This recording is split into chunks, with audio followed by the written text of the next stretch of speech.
Assalamualaikum. Lagi ngapain, Rul? Waalaikumsalam. Iman, lagi baca buku nih, Man. Wah, buku apa tuh, Rul? Ini buku judulnya Komik Rasulullah Idolaku. Subhanallah, luar biasa ya, Rul, Rasulullah. Iya, bener, Man. Oh iya, bisa nggak, Rul, ceritain kisah kepada adik-adik di rumah, agar adik-adik bisa mengambil hikmah, meladani akhlak Rasulullah. Oh, kebetulan, Man. Barusan saja aku baca bagian teladan Rasulullah, yakni tentang sifat penyayang beliau terhadap sesama. Barangkali mungkin kisah ini bisa dibagikan kepada adik-adik di rumah. Tapi sebelum itu, mungkin aku pengen kenalan dulu, Man. Karena barangkali mungkin adik-adik di rumah ada yang belum kenal dengan Kak Arul. Oh iya, silahkan, Rul. Oke. Assalamualaikum warahmatullahi wabarakatuh. Perkenalkan, nama kakak Kak Arul. Pada pertemuan kedua bimbingan akhlak online hari ini, Kak Arul ingin berbagi kisah teladan Rasulullah, yakni tentang sifat penyayang beliau terhadap seorang anak yatim yang tidak memiliki baju baru ketika hendak menyambut hari Lebaran. Nah, daripada penasaran, lebih baik langsung aja kita saksikan video teladan Islami tentang kisah Rasulullah yang membantu seorang anak yatim. Tapi sebelum itu, nanti di akhir jangan lupa ya, kita tarik hikmah bareng-bareng dari video yang kita tonton. Oke, kalau begitu selamat menyaksikan.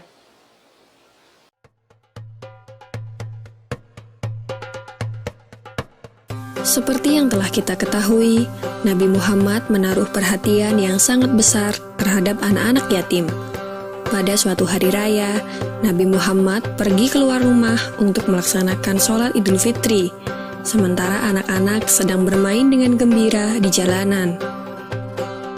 Namun di kejauhan, tampak seorang anak kecil duduk berseberangan dengan mereka yang sedang bermain. Dengan pakaian sederhana dan tampak murung, ia menangis terseduh.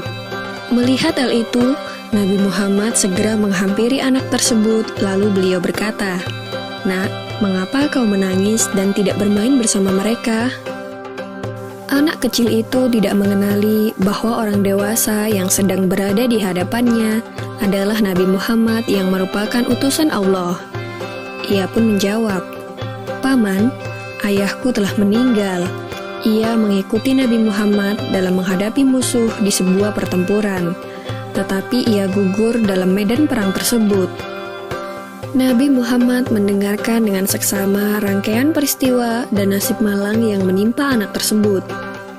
Anak itu pun melanjutkan ceritanya. "Ibuku menikah lagi. Ia mengambil warisanku yang merupakan peninggalan ayah, sedangkan suaminya mengusirku. Kini aku tak memiliki apapun, dan hari ini aku melihat teman sebayaku merayakan hari raya bersama ayah mereka.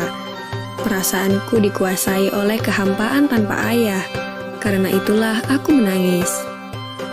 Mendengar penjelasan dari anak malang itu, hati Nabi Muhammad runtuh. Ternyata masih ada anak-anak yatim dari sahabat yang gugur membela agama dan Rasulnya di medan perang yang mengalami nasib malang seperti anak itu. Namun Nabi Muhammad segera menguasai diri.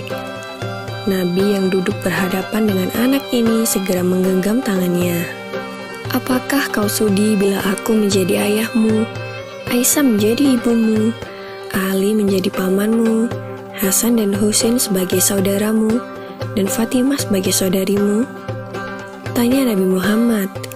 Mendengar tawaran itu, anak itu seketika mengerti bahwa yang dihadapannya adalah Nabi Muhammad SAW. "Kenapa tak sudi wahai utusan Allah?" jawab anak ini dengan senyum terbuka. Nabi Muhammad kemudian membawa anak angkatnya pulang ke rumah. Di sana anak ini diberikan pakaian terbaik. Ia dipersilahkan makan hingga kenyang. Penampilannya diperhatikan, lalu diberikan wangi-wangian.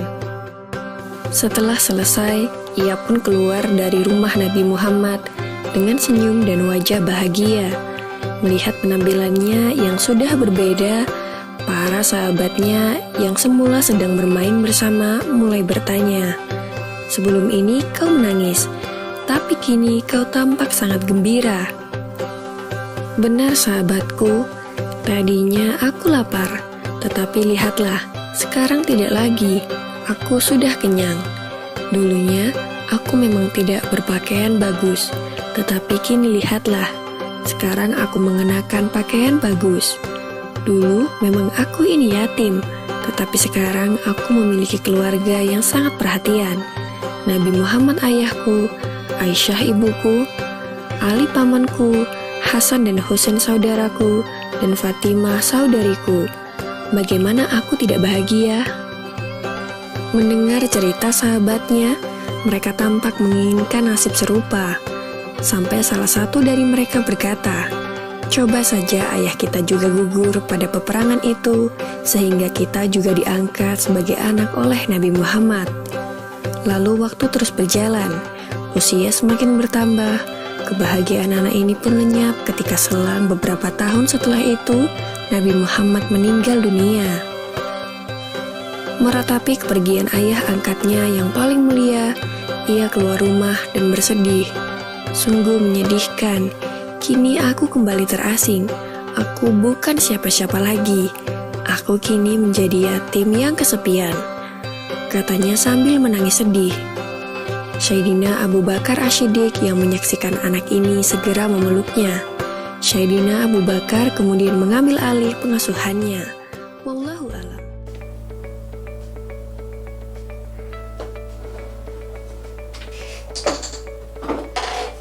Nah, gimana teman-teman sekalian videonya? Bagus nggak? Kira-kira apa ya hikmah yang bisa kita ambil dari video teladan tersebut? Ya, benar.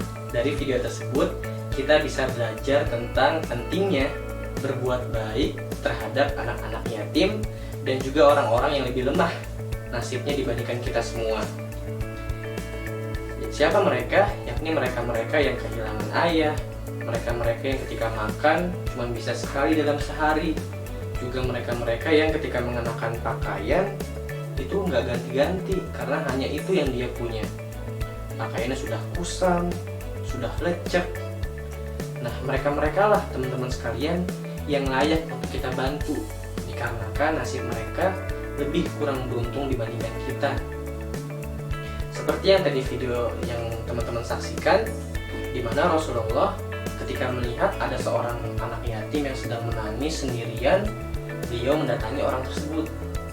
Setelah menanyakan kondisinya, kemudian Rasulullah setelah mengetahui bahwa anak tersebut menangis dikarenakan gak punya pakaian baru ketika hendak menyambut hari lebaran, kemudian Rasulullah luar biasanya mengajak anak tersebut untuk ke rumahnya. Setelah sampai di rumahnya, Rasulullah memberikan makanan yang lezat, memberikan pakaian yang baru yang bagus, dan bahkan Rasulullah mengangkat anak tersebut menjadi anaknya sendiri. Masya Allah ya teman-teman sekalian. Nah, kita bisa belajar dari Rasulullah bahwa luar biasa teladan dari beliau, karena beliau bersedia menjadi orang tua asuh dari anak tersebut. Beliau membinanya, beliau mengurusinya, hingga anak tersebut menjadi anak yang soleh ke depannya. Selain itu, kita juga bisa belajar tentang teladan dari Rasulullah yang mudah empati, mudah merasa iba dan kasihan ketika melihat orang-orang yang nasibnya lebih kurang beruntung dibandingkan beliau. Nah teman-teman, Rasulullah pernah menyampaikan sendiri di dalam hadisnya, barang siapa yang gemar membantu anak yatim, baik itu lelaki atau perempuan, nah mereka ini akan masuk ke dalam surga dan berdekatan dengan Rasulullah sedekat ini, sedekat dua jari yang berdekatan ini. Luar biasa teman-teman sekalian. Siapa yang gak mau masuk surga dan berdekatan dengan Rasulullah? Pasti kita semua mau. Maka dari itu, bagi teman-teman sekalian yang mau masuk surga dan berdekatan dengan Rasulullah sedempet ini, maka teman-teman sekalian harus membantu dan berbuat baik terhadap anak-anak yatim dan juga terhadap orang-orang yang lebih lemah dibandingkan kita. Semoga kita semua bisa berkumpul ya teman-teman sekalian di surganya nanti. Nah, barangkali itu saja yang bisa Kak Arul sampaikan lewat ceramah singkat ini. Mudah-mudahan bermanfaat buat adik-adik sekalian di rumah. Kurang lebihnya mohon maaf. Wassalamualaikum warahmatullahi wabarakatuh.